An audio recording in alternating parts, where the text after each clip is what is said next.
आपण पाहत आहात नाशिक खबर न्यूज, जनतेचे हक्काचे व्यासपीठ। मुंबई राज्यातील कांदा उत्पादक शेतकऱ्यांच्या प्रश्नावर कायमस्वरूपी तोडगा काढण्यासाठी राज्य सरकारने महत्त्वाचा निर्णय घेतला आहे।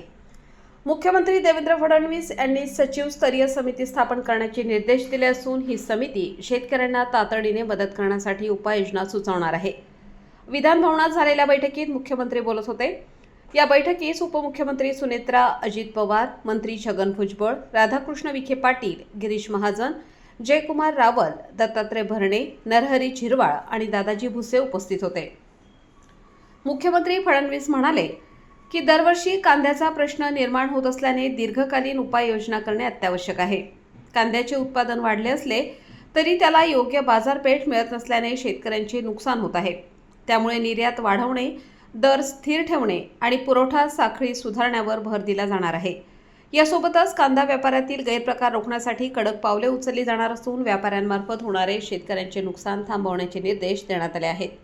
नाशिकसह प्रमुख कांदा उत्पादक जिल्ह्यांमध्ये क्रॉप डायव्हर्सिफिकेशनचा प्रयोग करण्याचाही विचार सुरू आहे।